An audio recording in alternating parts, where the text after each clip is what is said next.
Georgia's tourism board sells you peach orchards and antebellum charm, but the real state has a drowned town and a monument that got blown up.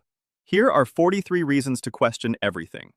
Number 1. Let's start small, with Atlanta's infamous Spaghetti Junction, the official nickname for where I-285 meets I-85. Any sane city stacks two highways and calls it a day. Atlanta decided one interchange needed enough overlapping ramps to confuse a NASA flight engineer. Locals still miss exits they've taken 500 times. Who actually approved this blueprint? Number 2. Then there's Georgia's old law technically prohibiting profanity within earshot of a woman or child. A statute so broad and so unenforceable that it mostly just sits on the books like an embarrassing yearbook photo. A normal legal code updates itself. Georgia apparently filed this one under, we'll get to it. Number 3. Lake Lanier looks like a peaceful weekend destination, paddleboards and all. What the postcards skip is that the lake was created by flooding an entire town, Oscarville, foundations and all, back in the 1950s. Boaters still occasionally snag debris from streets that haven't seen daylight in 70 years. Could you imagine vacationing directly above someone's old front porch? Number 4. Up next, basic onion logic. Georgia law legally restricts which counties are allowed to label their onions Vidalia, meaning the exact same onion grown one county over is, legally speaking, a lesser onion. Somewhere there's a farmer growing identical produce and getting punished by a zip code. Number 5. The town planners somehow get even lazier with Helen, Georgia, a town that decided in the 1960s to just become Bavaria. Alpine architecture, Lederhosen, the whole production dropped into the Appalachian foothills like a movie set nobody struck. It works, technically, but it's still a German village cosplay happening 2 hours from Atlanta. Number 6. Georgia's gnat season deserves its own line item. Several months a year, swarms of tiny biting gnats descend on the entire state with such reliability that locals have nicknamed them the Georgia state bird. A normal ecosystem has pests. Georgia has a recurring seasonal event people plan funerals around. Number 7. Back to roads, because of course we're back to roads. I-285, the perimeter loop circling Atlanta, somehow manages to merge multiple interstates into single lanes during rush hour, creating a traffic jam so dependable, locals just call it the perimeter, like it's a weather pattern. Have you ever seen a ring road actively make traffic worse than no ring road at all? Number 8. Georgia has an actual town named Between. Not between two larger towns, the town's literal legal name is Between, Georgia, population a few hundred, located, ironically, between Atlanta and Athens. Naming a town required at minimum one creative thought, and Georgia opted out. Number 9. This next infrastructure fail defies basic physics. Sort of. The Toccoa Falls Dam, built as a small private lake dam in the early 1900s, catastrophically failed in 1977 after decades of barely there maintenance, killing dozens. A dam holding back water is supposed to be checked regularly. This one got checked approximately never.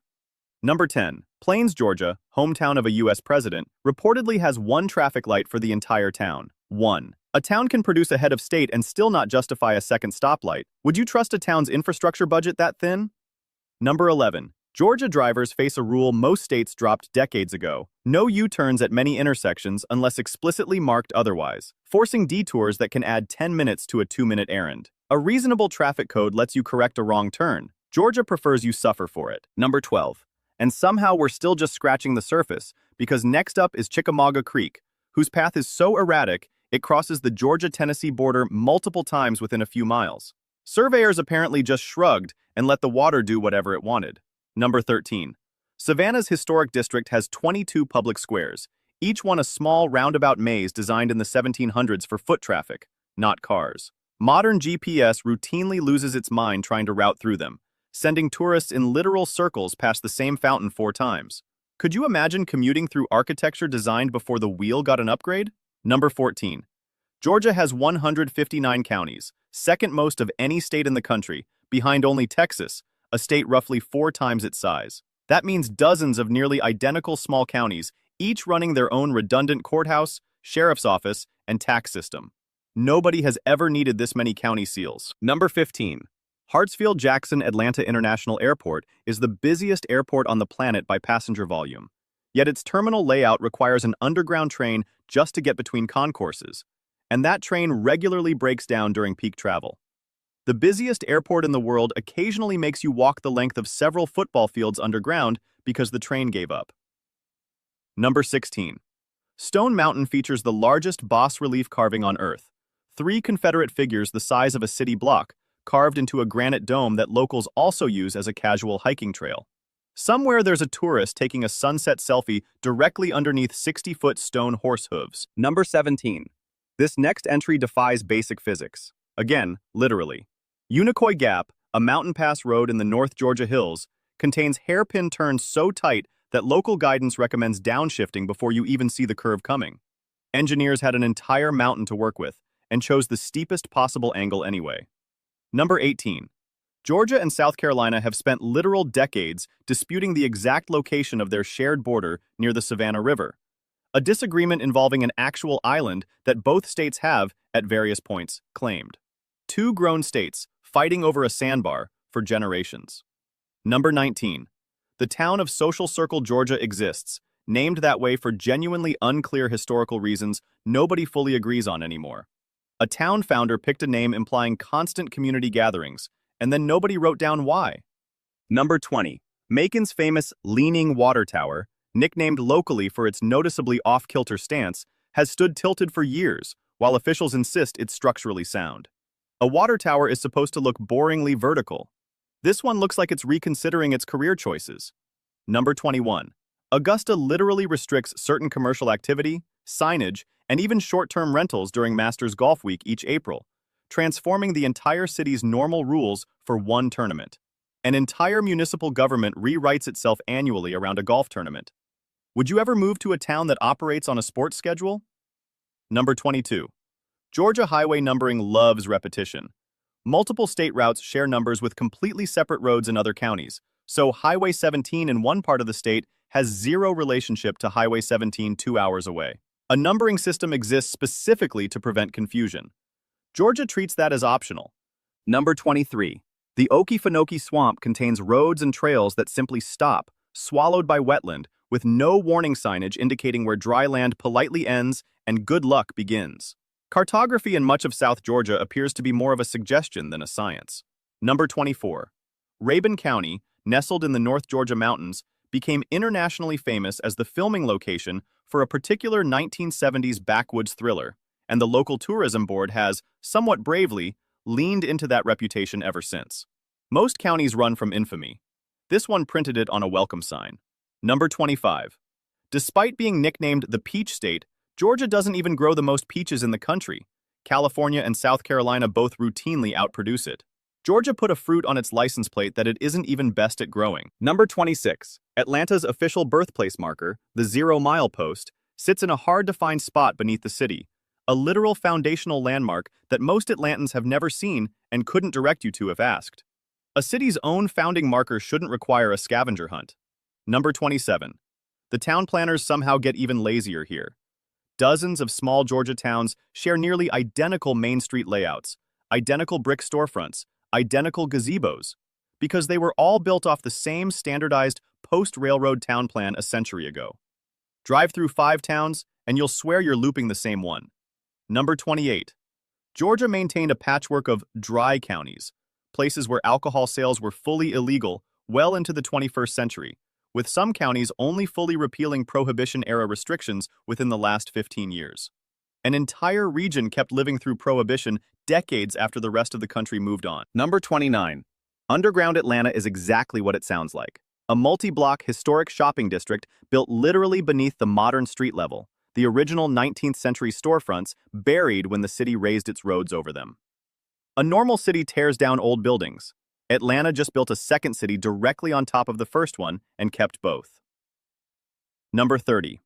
The Georgia Guidestones, a mysterious granite monument erected in 1980 with inscriptions in multiple languages outlining guidelines for civilization, stood quietly in a rural field for decades until it was partially destroyed by an explosion in 2022 and then fully demolished afterward. A state government let an anonymous, vaguely apocalyptic stone monument exist unsupervised for 40 years. Who actually approved this blueprint? Number 31. Providence Canyon, nicknamed Georgia's Little Grand Canyon, wasn't carved by millions of years of natural erosion. It was carved by roughly a century and a half of poor 19th century farming practices, stripping the topsoil bare. A geological wonder, technically, but one caused entirely by bad agricultural planning. Number 32. Georgia's interstate exit numbering occasionally restarts or skips inexplicably near county lines, leaving drivers staring at consecutive exits that jump by 20 or 30 numbers with no ramps in between. A numbering system is supposed to be sequential. This one apparently took a lunch break. Number 33. Savannah's historic district allows open alcohol containers on public streets, provided the drink is in a plastic to-go cup, a rule most cities abandoned generations ago for fairly obvious reasons. One city in the state decided carry your cocktail down the sidewalk was a feature, not a liability. Number 34. The Atlanta Beltline, a now beloved network of parks and trails, was built on top of old, abandoned freight rail corridors that circled the city for nearly a century doing absolutely nothing useful. It took roughly 100 years for anyone to look at miles of dead rail line and think, maybe people could walk here. Number 35. And somehow we're still just scratching the surface, because Jekyll Island spent decades as a private winter retreat owned almost entirely by a small club of America's wealthiest families, who controlled an entire barrier island like a very exclusive country club with a beach attached.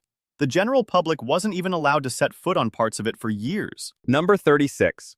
The Varsity Drive-In restaurant in Atlanta, the world's largest drive-in, routinely creates such severe local traffic congestion during peak hours that nearby roads effectively grind to a halt because of onion rings. An entire intersection backs up over fast food. Could you imagine your commute being derailed by a chili dog stand? Number 37. Georgia's state legislature meets for only 40 legislative days each year, a number so compressed that major bills routinely get rushed through in marathon overnight sessions in the final week. Decisions affecting millions of people made at 4 in the morning by exhausted lawmakers. A state runs its entire legislative calendar like a college student finishing a term paper. Number 38. The town of Chickamauga and the nearby National Battlefield Park share roads so confusingly intertwined with active residential streets that GPS systems regularly route visitors directly through private driveways trying to reach the park entrance. History and homeowners sharing the same cul-de-sac. Number 39. This next infrastructure fail defies basic physics again. Parts of coastal Georgia, including sections of Tybee Island, regularly flood not from storms, but from ordinary high tides, a phenomenon locals now casually call sunny day flooding, because apparently clear skies and standing water in the street are just Tuesday now. Number 40. Georgia has multiple towns that legally renamed themselves over the decades for reasons ranging from marketing gimmicks to simple clerical mix-ups, leaving a trail of old maps that no longer match current road signs. A state government changing a town's name should be rare. Georgia treats it like a hobby. Number 41. The peak of geographical absurdity arrives with the simple fact that Georgia's tallest mountain, Brasstown Bald, sits inside a national forest reachable mostly by a single winding access road that closes entirely in icy weather, cutting off the literal highest point in the state from the rest of the state. The tallest place in Georgia is, several weeks a year, functionally unreachable by Georgia. Number 42. Atlanta's traffic congestion has been ranked among the worst in the entire country for years running. A metro area built almost entirely around a handful of overloaded interstates with no significant rail expansion to match its population boom. A region this large built itself almost entirely around cars and then acted surprised when the cars stopped moving. Number 43. And finally, the absolute peak of the list. Large stretches of rural Georgia still operate on private septic and well water systems with essentially zero centralized infrastructure, meaning some residents are simultaneously a short drive from one of the busiest airports on Earth and also entirely responsible for digging their own water source. One state, somehow containing both cutting-edge global infrastructure and frontier-era plumbing, often in the same county. So that's 43 reminders that the line between quaint southern charm and total municipal disaster is thinner than anyone wants to admit. And Georgia spends most of its time walking that line in flip-flops. None of this makes the state less lovable. Honestly, it just means the postcards are doing some very heavy lifting. Which one of these 43 would actually stop you from moving there? And did your state's quirks just start looking a little less embarrassing by comparison? Drop your answer below, and if you want more deep dives into the places that make zero sense but somehow keep functioning anyway, you know what to do.